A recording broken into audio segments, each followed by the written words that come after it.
मकर संक्रांति पर्व, हम सबको इस पर्व का साल भर इंतज़ार होता है, मगर उसी के साथ साथ एक बात हमेशा हर साल हमें आपको बतानी पड़ती है, और वो ये कि जब आप पतंग उड़ाते हैं तब समय का ख्याल रखें। सुबह जब पंछी अपने घोंसले छोड़कर जाते हैं अपना दाना पानी का इंतज़ाम करने के लिए, और शाम को जब पंछी लौटते हैं अपने घोंसलों की ओर, ये दो समय को तो बहुत ज़्यादा ख्याल रखना है। उसी के साथ साथ में अगर आप पतंग उड़ा रहे हैं और पंछी नज़र आते हैं तो उस डोर को आप छोड़ दें। क्या फ़र्क पड़ जाएगा अगर वो डोर चला जाए, वो पतंग चली जाए, मगर फ़र्क एक बात का बहुत पड़ेगा कि उन पंछी को आप जीवन दे पाएंगे, उनको नुकसान नहीं पहुंचाएंगे। ये बात हर साल हम आपको बताते हैं, और अगर कोई पंछी घायल नज़र भी आता है तो उसके लिए आपको क्या करना है वो भी हम बताते हैं। वही बात बताने के लिए फिर एक बार मैं जो सेंटर हर साल चकली सर्कल पर बनता है वी केयर का, वहाँ पर पहुँची हूँ। और आप गुजराती अगर आप पढ़ पा रहे हैं, मैं आपको पढ़ के सुनाती हूँ। पक्षी बचाओ अभियान है और घायल पक्षीओना सारवार माटेનું આ केंद्र છે। ये सेंटर हमेशा जो भी पंछी घायल होते हैं उत्तरायण के मौके पर, वो यहाँ आप लेकर आ सकते हैं। इमरजेंसी में आप कोई ऐसा पंछी है जिसे आप नहीं लेकर आ सकते हैं तो आप इस नंबर पर कांटेक्ट भी कर सकते हैं 9409027166 पर। अब यहाँ किस तरह से सारवार होती है पंछियों की, और कौन डॉक्टर यहाँ अवेलेबल होंगे, किस तरह का प्रोसीजर होता है, क्या क्या ट्रीटमेंट पंछियों को मिलती है, उसके बारे में बात करने के लिए हमारे साथ वी केयर की प्रतिभा मैडम पंचाल हमारे साथ जुड़ी है। उसके बाद में मैं सेंटर दिखाऊंगी। मैम, क्या कहेंगे इस सेंटर के बारे में जो हर साल आप लगाते हैं और पंछियों को सारवार देते हैं?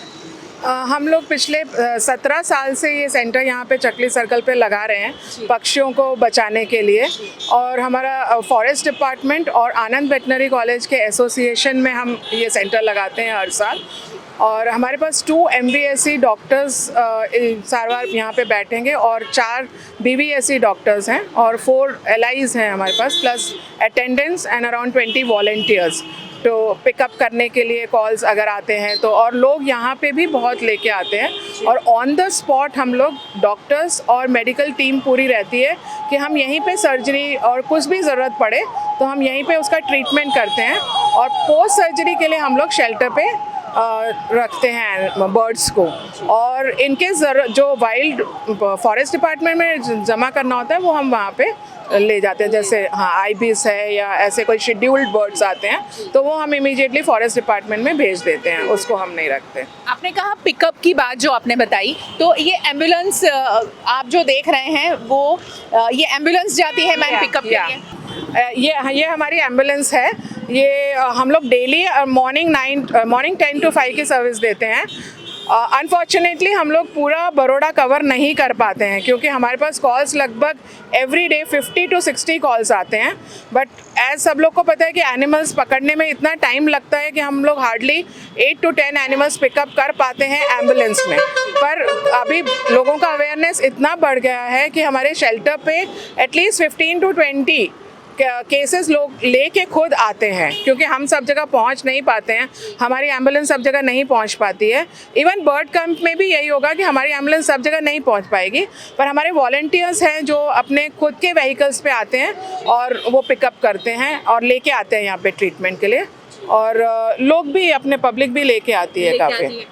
इसके साथ में एक बात मैं ज़रूर बताना चाहूँगी कि हम जब कहीं से गुज़र रहे हैं, रोड पे आपको पंछी, घायल पंछी आपको गिरा हुआ मिल जाता है, तो आप यहाँ चकली सर्कल पर अलकापुरी इलाका आप सब जानते हैं, अलकापुरी इलाके में बर्ड सर्कल है। बर्ड सर्कल अब नहीं रहा क्योंकि नया ब्रिज जो बना है अटल ब्रिज के बिल्कुल नीचे बर्ड सर्कल के पास ही ये सेंटर बना है, और ये सेंटर में दवाइयाँ, मेडिसिन वगैरह सभी कुछ अवेलेबल है। मैम, कुछ मेडिसिन के बारे में बताइए। हमारे जो डॉक्टर हैं सीनियर वेट डॉक्टर पायल चावड़ा, वो अभी यहाँ पे नहीं आ सकी क्योंकि हमारा शेल्टर पे ट्रीटमेंट चल रहा है।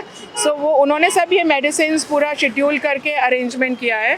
फिर हमारे एलाइज हैं, अटेंडेंट्स हैं, वो लोग सब मॉर्निंग में 8 o'clock से they will be at duty. फिर आनंद से डॉक्टर संगीता और उनके 2 और जूनियर वेट्स आ रहे हैं। Doctor Sangeeta is a senior vet और 2 जूनियर वेट्स BBSc आ रहे हैं, प्लस उनकी पूरी टीम आ रही है। सो वो ये सारी मेडिसिन्स जो हैं वो ट्रीटमेंट, सर्जरी, और हमने ऐसे भी टेप यूज़ मतलब हम लोग लाए हैं जिससे कि अगर हल्का फुल्का चोट लगाओ तो हम उसको बैंडेज करके वी कैन मतलब फ्लाई कर सकते हैं। अगर बर्ड फ्लाई करने लायक है तो हम उसको छोड़ देंगे, उड़ा देंगे, तो वो ऑटो हीलिंग हो जाएगा उसमें। सो उस टाइप का सब फैसिलिटीज़ हमने मेडिसिन्स और वो सब अरेंज किया है। और हमको इस बार हमारा ये बर्ड कैम्प न्यूमरेटर कंपनी ने स्पॉन्सर किया है फॉर मेडिसिन्स स्पेसिफिकली। मैम मैं ये जानना चाहूँगी कि जैसे आपने कहा कि जो बैंडेज इस्तेमाल होती हैं तो उसे जरा सा चोट आई है तो वो फ्लाई कर सकता है। इतने सालों से ये सेंटर आप यहाँ हमेशा करते हैं उत्तरायण के मौके पर, तो कैसी इंजरी वाले बर्ड्स आते हैं? ज़्यादातर उनको गर्दन पे इंजरी हुई है, पैरों में हुई है, किस तरह की इंजरी हुई है? या ज़्यादातर तो जैसे पैर 2-3 टाइप के आते हैं। कई बर्ड्स ऐसे आते हैं कि पूरे थ्रेड में एंटेंगल्ड होते हैं, तो हम सिर्फ उसको थ्रेड निकाल देते हैं और उड़ा देते हैं, तो इतनी इंजरी नहीं होती है।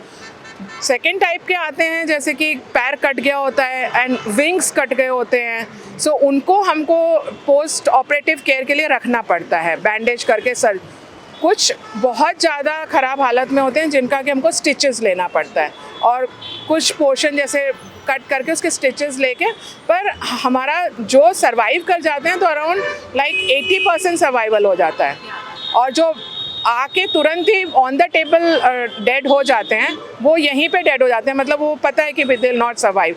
पर जैसे सर्जरीज करते हैं या उसकी ट्रीटमेंट करते हैं उनका सर्वाइवल चांसेस काफ़ी बड़ा होता है। फिर वो हम लोग डिपेंड करता है 10 days 20 days 1 महीना तक हमारा चलता रहता है कि वो उड़ाते रहते हैं जैसे जैसे ठीक होता है।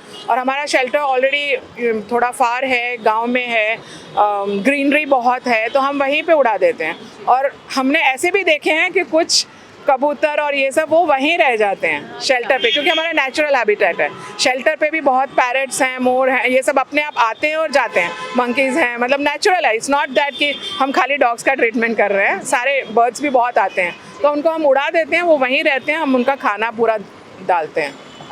बरोडियंस को क्या कहोगे ये सेंटर का? वैसे तो मैं चाहूँगी कि ये सेंटर का कम से कम इस्तेमाल हो, क्योंकि आप सब समझदारी से पतंग अगर उड़ाते हैं तो पंछियों को नुकसान नहीं होगा, उनको इंजरी नहीं होगी, और ये सेंटर पे कम से कम पंछियों को लाने की ज़रूरत हो। मगर फिर भी मैम कि जो भी वडोदरा के वासी हैं जो देख रहे हैं, आपको सुन रहे हैं, उनको क्या संदेश देंगे कि ये सेंटर का वो इस्तेमाल करें पंछियों को बचाने?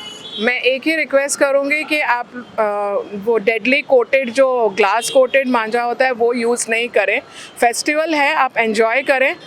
प्लस मॉर्निंग और इवनिंग टाइम जो आपने स्टार्टिंग में बोला, वो अगर आप ध्यान रखें तो कम से कम इंजरी होगी, बिकॉज़ वही टाइम होता है बर्ड्स का घर पे जाना और आने का, तो वो अगर टाइम का ध्यान रखें तो इंजरी कम होगी। ग्लास कोटेड मांझा ना यूज़ करें तो पक्षियों को मतलब इंजरी कम होगी।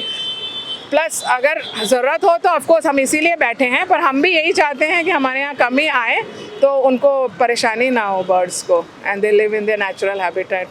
थैंक यू सो मच हमसे बात करने के लिए मैम, और इतना अच्छा यहाँ प्रिवेंशन के लिए और ट्रीटमेंट के लिए पंछियों की ये सेंटर बना है। तो ये सेंटर में अगर आपको कोई भी पंछी नज़र आता है ऐसा इंजरी वाला, तो उसे ज़रूर यहाँ लेकर आए। इतना तो हम कर ही सकते हैं, बड़ी बड़ी सिर्फ बातें करते हैं। मैं सोशल वर्क करना चाहता हूँ, तो मकर संक्रांति के दिन वैसे बहुत ज़्यादा हमारा एक रिचुअल माना जाता है कि मकर संक्रांति के दिन हम लोगों को दान पुण्य करना होता है। सुबह सवेरे से गायों को खिलाना, बहुत कुछ शुरू हो जाता है।